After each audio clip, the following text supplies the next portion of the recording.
ভাই আসসালামু আলাইকুম। ওয়ালাইকুম আসসালাম। ভাই আপনি এইখানে কোথাও আজকে ঘুরতে যান নাই?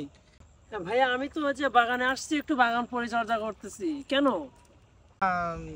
শুনলাম আজকে 14ই ফেব্রুয়ারি ভালোবাসা দিবস। তো এই দিনে সবাই ঘুরতে যায়, তো তাই জন্য আপনাকে এখানে দেখে আপনাকে জিজ্ঞাসা করলাম। ও না, আজকে 14 ফেব্রুয়ারি সেটা তো আমি জানি, তারপর আমি ঘুরতে যাই নাই। কেননা আজকে শবে বরাত আছে। আর একজাক্টলি আমি শবে বরাত থাকলেও কি না থাকলেও কি 14 ফেব্রুয়ারি আসলে ভ্যালেন্টাইন্স ডে বা ভালোবাসা দিবস এটা জানি, কিন্তু বের হই না। জি ভাই, আজকে সবে বরাত, সেটা তো জানি। মোতালেব ভাই কি করছেন? এই তো ভাইয়া একটা গাড়ির ইঞ্জিনের কাজ করতেছি। ইঞ্জিন ফিটিং দিচ্ছেন? জি। এই ইঞ্জিনটা ফিটিং করতে কত সময় লাগতে পারে তাহলে? অনেক কোনটা করে? ঘন্টা দুয়েকের মধ্যে ফিটিং দিয়ে ফেলবেন? ইনশাআল্লাহ। ইঞ্জিনটা সম্ভবত বৃহস্পতিবার ফেলাইছিলেন না?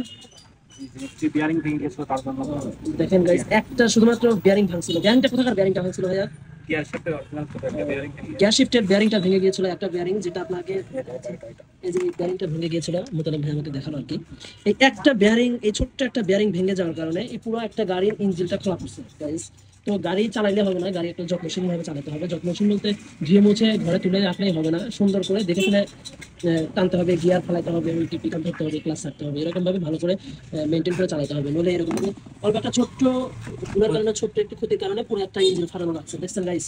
তো এদিকে আমাদের অবশ্যই সতর্ক অবলম্বন করতে হবে। আর ভাইয়ের নাম মোতালেব ভাই, যিনি মিস্ত্রি। বসে আছে আমাদের এই সেলিম ভাই। এটা এই যে এটা আমাদের হচ্ছে কুটুরিয়া। আমার যেটা চিন্তাধারা, সবাই ঘুরতে যাচ্ছে, বন্ধুরাও সবাই ঘুরতে যাচ্ছে। আসলে ফ্যামিলিগত শিক্ষা, তারপরে শিক্ষাগত মর্যাদা সম্পন্ন জ্ঞান যদি আমার তোমার মধ্যে থাকে, তাহলে কখনোই তোমার মস্তিষ্কে এটা খেলবে না যে এক সাইডে রয়েছে সহবরাত, আর এক সাইডে রয়েছে তুমি ভালোবাসা দিবসকে অ্যাকসেপ্ট করবা নাকি হচ্ছে 14 ফেব্রুয়ারিকে অ্যাকসেপ্ট করবা। অবশ্যই যদি তুমি সজ্ঞানী হও বা ফ্যামিলিগত ডিজার্ভ করো, ভালো জ্ঞানের অধিকারী হও, তাহলে অবশ্যই তুমি সহবরাতকেই তুমি অ্যাকসেপ্ট করবা এক্স্যাক্টলি।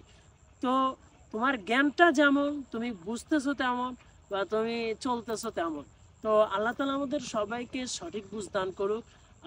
পৃথিবীর মধ্যে যে সকল মধ্য হতে বিদায় নিয়েছে, আল্লাহ তাআলা তাদেরকে নাজাত দান করুক। আমাদের মধ্য হতে যে সকল ভাই ব্রাদাররা আছে বা পালন করছে, আল্লাহ তাআলা তাদেরকে সঠিক বুঝ দান করুক বা হেদায়েত দান করুক, আমরা যেটা বলতে পারি।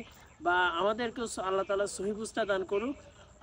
আল্লাহ তাআলা আমাদেরকে এই শবে বরাত উপলক্ষে 2025 সালকে কামিয়াবি সম্পূর্ণতা দান করুক।